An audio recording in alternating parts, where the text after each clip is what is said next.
صدای انجیل تقدیم می کند. درود بر شنوندگان ارجمند. این صدای انجیل است، تنها صدای راستی و حقیقت که از ازل بوده و تا ابد خواهد بود. برنامه‌های ما همه روزه و در همین ساعت از رادیو روی امواج کوتاه پخش می شود. شما می توانید از طریق شبکه‌های اجتماعی فیسبوک، گوگل پلاس و یوتیوب با تایپ فارسی رادیو صدای انجیل با ما در تماس باشید. آدرس ایمیل ما از این قرار است: radioenjil@gmail.com. تکرار می کنم، آدرس ایمیل ما radioenjil@gmail.com و تلفن تماس ما 201 616 920 1791. تکرار می کنم، 201 616 920 1791. از شما دعوت می کنیم که به برنامه این ساعت صدای انجیل توجه فرمایید.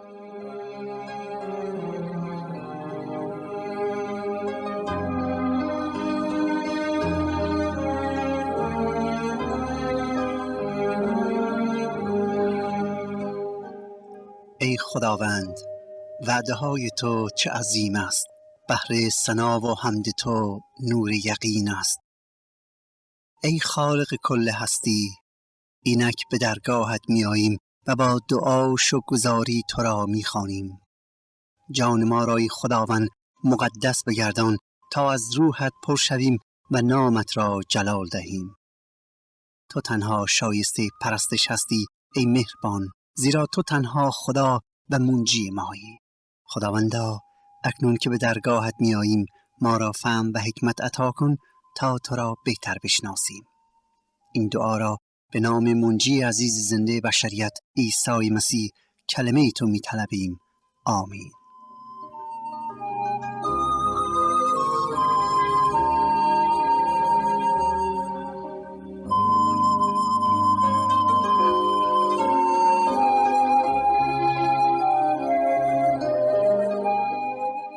صدای انجیل تقدیم می کند خدمات رسولان عیسی مسیح، اقتباس از کتاب اعمال رسولان، 5 قسمت از انجیل مقدس.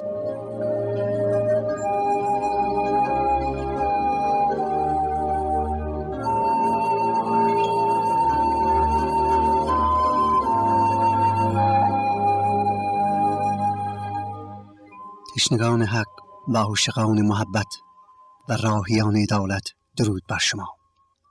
امیدوارم که در این ساعت توجه خود را معطوف به خدا یکتا و گفتار مقدسش بکنید تا نه فقط وجودتون از آرامش و صفای او لبریز گردد، بلکه با شنیدن و فهمیدن کلام و پذیرفتن آن او را بیش از بیش شناخته و به او نزدیکتر شوید. خدا را شکر و سپاس باد که از روی محبت خود خیشتن را به بشر مکشوف ساخته تا آنانی که طالب او هستند او را بیابند و در نور رحمت و فیض او زندگی کنند. همچنین او را شکر و سپاس میگویم که این افتخار را به من حقیر و نالایق و غلام عیسی مسیح عطا کرده تا پیام آسمانی رو براتون بخونم و پیرامون آیات قرائت شده توضیحاتی جهت روشن کردن مطالب تقدیم حضورتون کنم.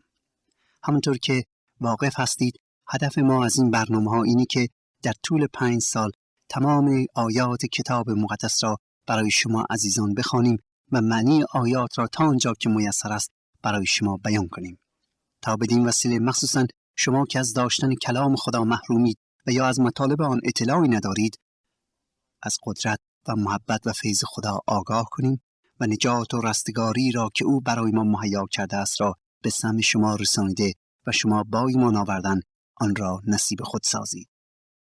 در برنامه این ساعت و در ادامه مطالعه کلام خدا یکتا توجه خود را به کتاب اعمال رسولان 5 بخش از انجیل مقدس معطوف می‌کنیم و از فصل 17 آیات را غذای روح و روان خود می‌گردانیم. از فرصت استفاده می‌کنم و ضمن تشکر و قدردانی از برادران و خواهران عزیزی که برامون نامه می‌نویسن، می‌خوام تقاضا کنم که حتما وقتی برای ما نامه می‌نویسید آدرس خودتون رو روی کاغذ نامه مرقوم بفرمایید که کمک بزرگی در تسریع بخشیدن به پاسخ نامه‌ها میباشد. از همکاری شما عزیزان بی‌نهایت سپاسگزاری می‌کنم. برنامه ما را از صدای انجیل میشنوید. خدمتتون عرض کنم که حضرت پولس رسول همراه با تیموتائوس و سیلاس و لوقای حواری به امر خدا به منظور تحقیق بخشیدن به فرمان مقدس عیسی مسیح مبنی بر رسانیدن بشارت انجیل مقدس به سرتاسر عالم از خاورمیانه حرکت کرده و پیام حیات بخش انجیل را ابتدا به ترکیه و سپس به یونان یعنی اروپا میرسانند. آنان مدتی در شهر فیلیپی که در یونان بود توقف کرده و پیام انجیل مقدس را به گروه قلیلی میرسونند. بر اثر معجزه‌ای که میکنند به طور ظالمانه پولس را شلاق میزنند و سپس او را به زندان میاندازند. ولی با قدرت خدا این جفاهایی رو که رسولان خدا تحمل میکردند سبب میشه که رئیس زندانبان و خانواده‌اش به عیسی مسیح ایمان بیاورند و پس از چندی اولین کلیسا را در اروپا تشکیل بدهند. در فصل 16 هم که در برنامه گذشته براتون خواندیم ملاحظه کردیم که پولس شهر فیلیپی رو ترک میکنه و به سوی شهرهای مختلف یونان از جمله آتن میرود. فصل 17 هم در واقع دنباله سفر دوم بشارتی حضرت پولس و همراهان است که آیات اولیه درباره بشارت و خدمت آنان در شهر تسالونیکی است. فراموش نکنید که در این زمان تمام یونان و امپراتوری روم و شهرهای آسیا و اروپا بت پرست بودند به غیر از یهودیان که در خاورمیانه بودند. حالا توجهتون رو به آیات فصل 17 هم جلب میکنم. میفرماید و از امپولفلوس و اپولینیه گذشته به تسالونیکی رسیدند که در آنجا کنیسه یهود بود. پس پولس بر حسب عادت خود نزد ایشان داخل شد، در 3 سبت با ایشان از کتاب مباحثه میکرد و واضح و مبین میساخت که لازم بود عیسی مسیح زحمت ببیند و از مردگان برخیزد و عیسی که خبر او را به شما میدهم همان مسیح است. و بعضی از ایشان قبول کردند و با پولس و سیلاس متحد گشتند و از یونانیان خدا ترس گروهی عظیم و از زنان شریف عددی کثیر. در این 4 آیه متوجه میشویم که وقتی پولس به شهر تسالونیکی میرسه مطابق معمول ابتدا سراغ کنیسه یا عبادتگاه‌های یهودیان رو میگیره. وقتی اونجا رو پیدا کرد روز شنبه به عبادتگاه میره و با یهودیان یکتاپرست به صحبت میپردازه و بشارت انجیل رو به سمع آنها میرسونه. فراموش نکنید دوستان عزیز که در شهر تسالونیکی فقط یهودیان بودن که به خدا یکتا اعتقاد داشتن و آنها کسانی بودن که منتظر ظهور مسیح موعود بودن. برای همین بود که پولس و سایر رسولان اول میرفتن سراغ کسانی که منتظر مسیح موعود بودن، زیرا بیش از هر کسی دیگری علت آمدن مسیح موعود را میدانستند و یا انتظار او را میکشیدند. بقیه مردم به خدا معتقد نبودند، چه برسه به اینکه منتظر وعده های خدا باشند. هفته اول یا جلسه اول مردم با خوشحالی گفتار پولس را میپذیرند و از او میخوان که دوباره هفته دیگه بیاد و صحبت کنه. و چون یهودیان فقط روزهای شنبه جمع میشدن، این بود که پولس 3 هفته متوالی یا 3 سبت در این شهر توقف میکنه و کلام خدا را از تورات براشون میگه تا ثابت کنه مطابق آیات تورات که عیسی همان مسیح موعوده. در آیه 3 میبینیم که پولس از تورات استفاده میکنه تا ثابت کنه که عیسی همان مسیح موعوده. مخصوصا مقصود اینه که او اشاره به پیشگویی هایی که درباره صلیب و مرگ بر استاخیز عیسی مسیح در تورات بود میکنه. چرا؟ چون دوستان عزیز یهودیان بدون شک منتظر ظهور مسیح موعود بودند، ولی در آن زمان و در آن حالت سیاسی هرگز انتظار نداشتند که مسیح موعود بیاد و جانش را فدا کنه. در عوض منتظر بودند که مسیح موعود پادشاه بشه و بر علیه رومیان که کشورشون رو اشغال کرده بودند، عبادتگاهشون رو تحت کنترل داشتن، شمشیر بکشد و همه دشمنان را نابود کنه، کشور را از اسارت رومیا آزاد کنه و حتی آنها را نابود کنه. برای همین بود که پولس رسول در عبادتگاه‌های یهودی لازم میدید که حتماً به یهودیان از روی آیاتی که در تورات مقدس ثابت کنه که مسیح موعود بایستی 2 بار ظهور کنه. پیامبران خدا در مورد ظهور عیسی مسیح 2 وعده دادن، یعنی گفتن که 2 بار مسیح می آید، دفعه اول به عنوان نجات دهنده و یا مثل بره قربانی خدا که برای کفاره گناهانه و دفعه دوم به عنوان پادشاه پادشاهان و داور عادل. حالا پولس رسول میخواد بر آنها خیلی قشنگ نشون میده که بار اول وقتی که مسیح موعود مطابق پیشگویی‌های تورات و انبیای اسبق که بیاد بایستی به عنوان بره خدا بیاد که در کتاب اشعیا نبی در این مورد صحبت شده است و بار دوم به عنوان پادشاه و داور عادل. ذکر این نکته رو برای شما عزیزان که زیاد از تورات مقدس اطلاع ندارید لازم می‌دونم که بگم در تورات مقدس بیش از 360 پیشگویی در مورد عیسی مسیح شده که البته غالب این پیشگویی‌ها درباره ظهور ثانوی عیسی مسیح میباشه و کمتر از نصف آن درباره ظهور اول مسیح که مثل بره‌ای که گناه جهان را برخواهد داشت میباشه. بدون شک حضرت پولس به پیشگویی‌هایی که اشعیا نبی و داوود پیامبر و یحیی نبی کرده بودند اشاره و آنان را دلیل و حجت خود قرار میداد تا به یهودیان ثابت کنه که حقیقتاً عیسی مسیح موعود آمده است. بر اثر 3 هفته از تعلیمات پولس که در کنیسه یا عبادتگاه یهود انجام داد، در آیه 4 میگه که گروهی از آنان یعنی از مردان یونانی که یهودی شده بودند و یا یکتاپرست شده بودند و همچنین گروهی از زنان سرشناس شهر نیز گفتار پولس را میپذیرند، قبول میکنند، براشون ثابت میشه مطابق آیات تورات که عیسی همون مسیح موعوده و لازم بود مصلوب بشه، کشته بشه و خدا او را در روز سوم زنده کنه. آنها کلام را میپذیرند و مسیحی میشن. ولی همه یهودیان به پیغام انجیل لبیک نمیگویند.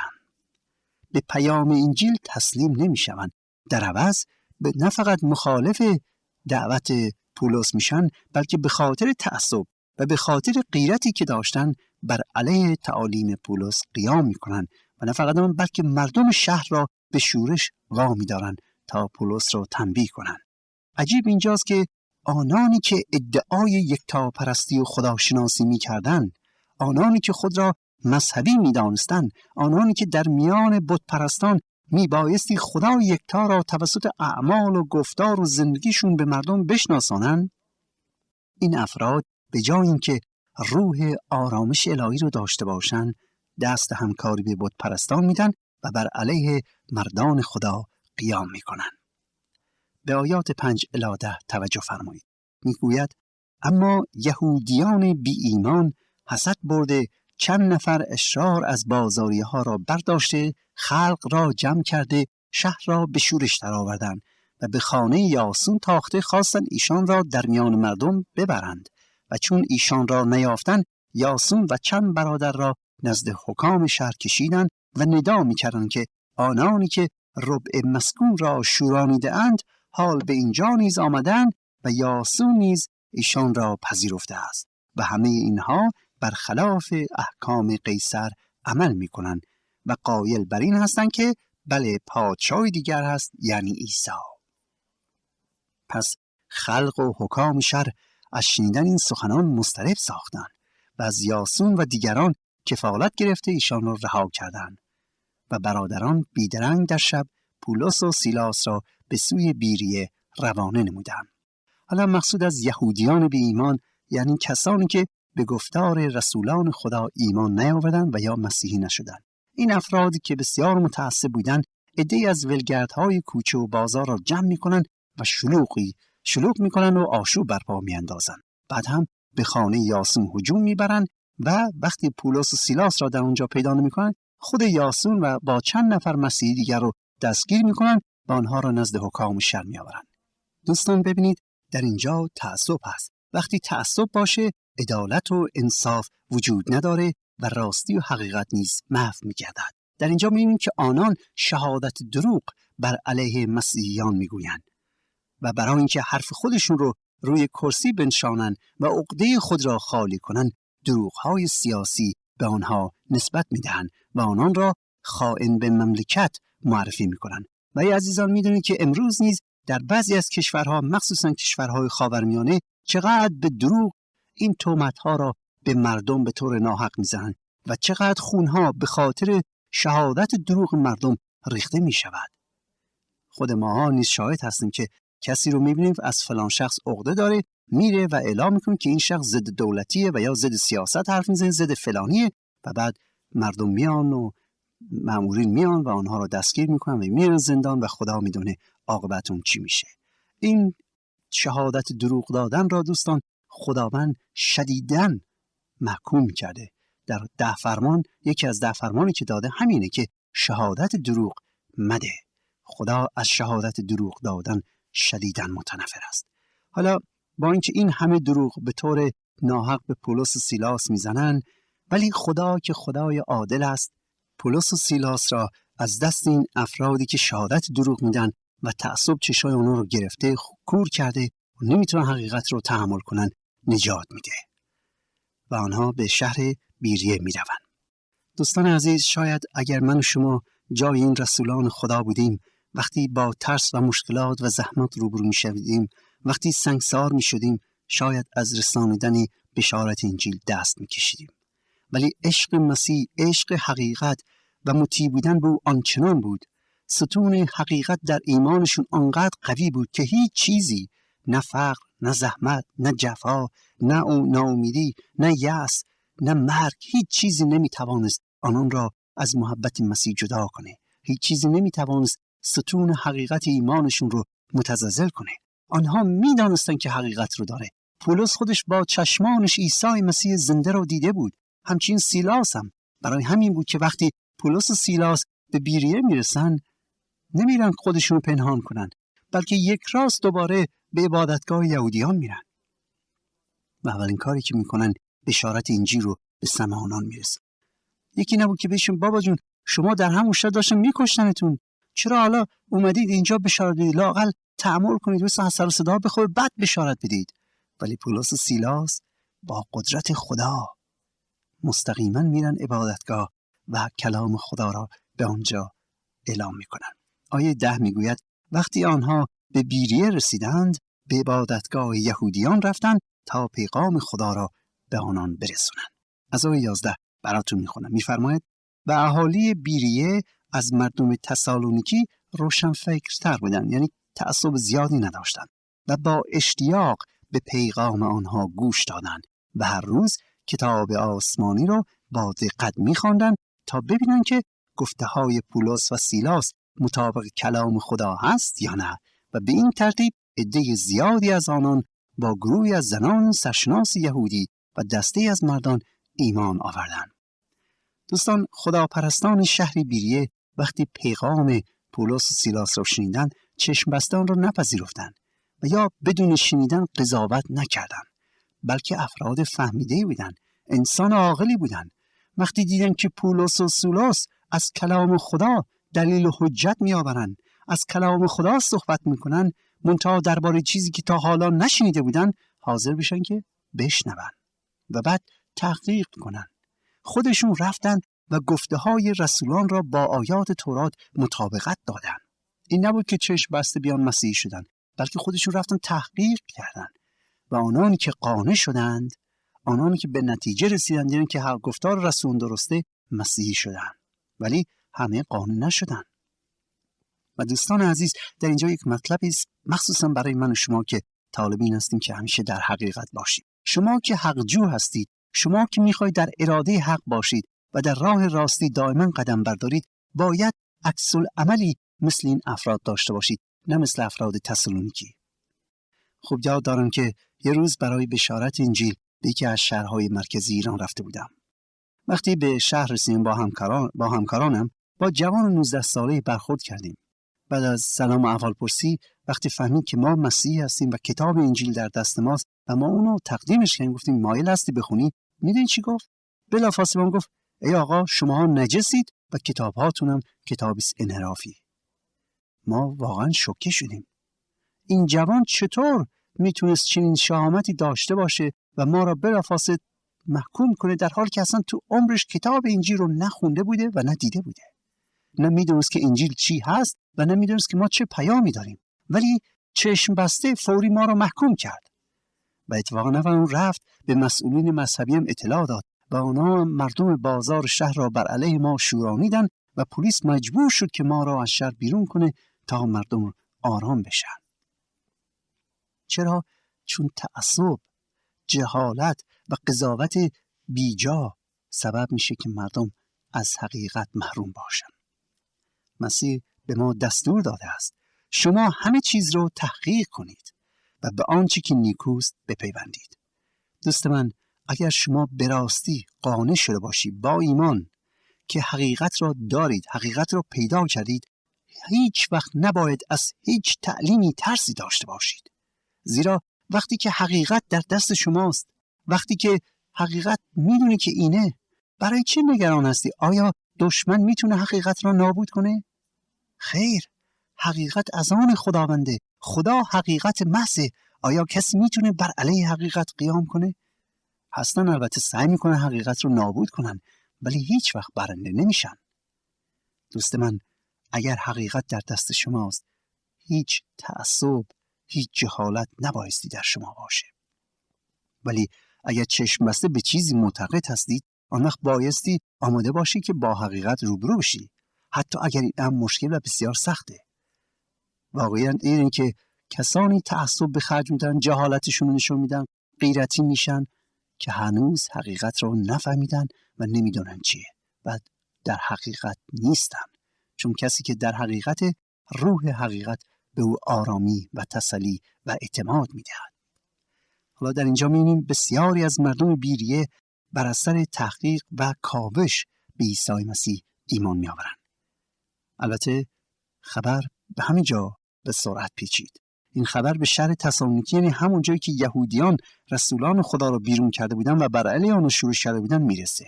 و آن وقت همون افراد متعصب از تسالونیکی میان به بیریه و بر علیه رسولان مسیح هم در این شهر آشوب به پا میکنن. ولی قبل از اینکه آنها پولس رو دستگیر کنن، ایمانداران پولس رو به شهر آتن میفرستن و پولس هم از آتن پیغام میفرسته تا سیلاس و تیموتائوس به آتن بیان. در شهر آتن پولس رسول فرصت بسیار خوبی برای رسانیدن بشارت انجیل و پیام وحدانیت خدا در میان مردمی که عاشق فلسفه بودن و بت پرست بودن، خدایان بسیاری داشتن به دست میاره. که البته از آیه 16 الی آخر فصل در این مورد سخن میرانه که حالا توجهتون رو به قرائت آیات جلب میکنم. میگوید وقتی پولس در آتن منتظر سیلاس و تیموتائوس بود، از آن همه بت که در شهر بود به شدت افسرده شد. یعنی در شهر آتن به قدری بت زیاد بود که اصلا پولس نمیدونست از کجا شروع کنه. هاج واج مانده بود. بسیار افسرده شد که مردم بت میپرستن. پس برای گفتگو با یهودی ها و غیر یهودی ها به عبادتگاه یهودی ها رفت و هر روز در میدان شهر با مردم کوچه و بازار صحبت میکرد. در ضمن با چند فیلسوف اپیکوری و رواقی برخورد نمود. وقتی پیام نجات بخش مسیح و زنده شدن او را برای آنها تعریف کرد، گفتند بیا درباره این مذهب تازه بیشتر با ما صحبت کن، چون چیزهایی که تو میگویی برای ما تازگی دارد و میخواهیم بیشتر بشنویم. دوستان عزیز، در اینجا میبینیم که پولس یک افتخاری داره و آن اینه که میتونه در میدان بازار خیلی آزادانه در مورد مسیح صحبت کنه. اهالی آتن و حتی خارجیان بسیار اهل فلسفه بودن و انگار مردم این شهر در زندگی هیچی نداشتن جز اینکه دور هم جمع بشن و وقت خود را درباره عقاید تازه و فلسفه بگذارن. مردم میدونن که به قول معروف زندگیشون خیلی آروم میگذرانیدن و نگران فردا نبودن. پولس دعوت این گروه رو میپذیره و به تالار اجتماعات روی تپه مریخ جلو مردم میره و به آنها پیغام میده. میگوید ای اهالی آتن، میبینم که شما خیلی مذهبی هستید، چون وقتی در شهر گردش کردم بسیاری از قربانگاه‌های شما را دیدم و در ضمن روی یکی از آنها نوشته بود تقدیم به خدایی که هنوز نشناخته است. پس معلوم می شود شما مدت هاست خدای ناشناخته را می پرستید بی آنکه بدانید کیست. حالا من می خواهم با شما درباره او صحبت کنم. در این آیات می بینیم که مردم آتن برخلاف اکثر یهودی‌ها وقتی پیغام پولس را شنیدن زود عصبانی نشدن، بلکه از او دعوت می کنن که به عبادتگاهشون بیاد و درباره خدا یکتایی که آنها تا به حال هیچ چیزی در موردش نمی‌دانستند صحبت کنن. پولس میره وارد عبادتگاه یا بتکدهشون میشه. میبینی که در هر چیزی، برای هر چیزی یه بتی هست. برای هر چیزی یه بتی دارن. یا به قول معروف برای هر چیز یه خدایی دارن. ولی در یک جای معبد میبینن که یه جای خالی هست و نوشته این مکان برای خدای ناشناخته است و هیچ بتی در آنجا نگذاشته بودن. حالا پولس از این موضوع، یعنی از این اعتقاد بت پرستا مبنی بر اینکه خدای ناشناخته ای هست، استفاده میکنه و درباره خدای یکتا، خدای نادیده سخن میگوید و سپس بشارت انجیل رو به سمع مردم میرسونه. میفرماید ای عزیزان، این خدای ناشناخته همان کسی است که این دنیا و هر چی که در آن هست آفریده و چون خودش صاحب آسمان و زمین است، دیگر در این بتخانه ها که به دست انسان ساخته شدن نمیمونه و احتیاج به دسترس ما هم نداره، چون خدا خدای بی‌نیازی است. زیرا خود او به همه نفس و حیات میبخشه و هر احتیاجی باشه رفع میکند. تمام مردم دنیا را این خدا از یک نفر به وجود آورد، یعنی آدم، و ملت‌ها را در سرتاسر این سرزمین پراکنده ساخته است و زمان به قدرت رسیدن و سقوط و مرزهای هر یک از ملل جهان را از پیش تعیین کرده است. و مقصود از تمام این کارها این است که مردم در جستجوی خدا باشند تا شاید به او برسند و حال آنکه او حتی از قلب ما به ما نزدیکتر است. زیرا زندگی و حرکت و هستی از اوست. اتفاقاً یکی از شاعرای خود شما نیز گفته است که ما فرزندان خدا هستیم. پس اگر این درست است، پس نباید خدا را یک بت بدانیم که به انسان آن را از طلا یا نقره و یا سنگ درست کرده است. این کارهایی که در گذشته از روی نادانی از انسان سرزده خدا تحمل کرده است، اما حالا خدا از همه میخواد که بت‌هاشان را دور بریزند و فقط او را بپرستند، زیرا خدا روزی را معین کرده است که در آن روز مردم این دنیا را به وسیله شخص مورد نظر خود با عدل و انصاف داوری کند و این شخص را هم به ما نشان داد، چون او را بعد از مرگ زنده کرد. و چون پولس ذکر قیامت مردگان نمود، بعضی استهزا نمودند، اما بعضی هم گفتند ما می‌خواهیم در این باره باز هم برای ما صحبت کنی. به هر حال این پایان گفتگوی پولس با این گروه بود و چند نفر به عیسی مسیح ایمان می‌آورند. از جمله اینها دیونیسیوس عضو انجمن شهر یونان بود و زنی به نام دامرس و چند نفر دیگر. دوستان عزیز، حضرت پولس در پیام خود به بت پرستان اول از همه آنان را دعوت به ایمان آوردن به خدا یکتا و خدای نادیده می کند، ولی نه با زور شمشیر، نه با جبر، نه با تهدید، بلکه با پیام محبت و سپس فیض خدا، محبت خدا را که در عیسی مسیح بر ما آشکار شده است برای آنها نیز بازگو میکنه و بدین وسیله برای اولین بار مردم یونان پیام خدای یکتا و مژده انجیل را شنیدند. با کمک خدا در برنامه بعد در این باره بیشتر صحبت خواهیم کرد. حق نگهدارتان باد. آنچه شنیدید برنامه‌ای بود از رادیو صدای انجیل. خوشحال می‌شویم که با ما مکاتبه کنید و از نشریات و ادبیات ما استفاده نمایید و از طریق شبکه‌های اجتماعی فیسبوک، گوگل پلاس و یوتیوب با تایپ فارسی رادیو صدای انجیل همراه ما باشید. همچنین از طریق تلفن و ایمیل نیز می توانید با ما تماس بگیرید. آدرس ایمیل ما از این قرار است: radioenjil@gmail.com. تکرار می کنم، ایمیل ما radioenjil@gmail.com و تلفن ما 201 616 920 1791. تکرار می کنم، 201 616 920 1791. تا برنامه دیگر و روز دیگر، خدای یکتا و مسیح زنده با شما باشد. ماراناتا، یعنی خداوند به زودی برمیگردد. آمین.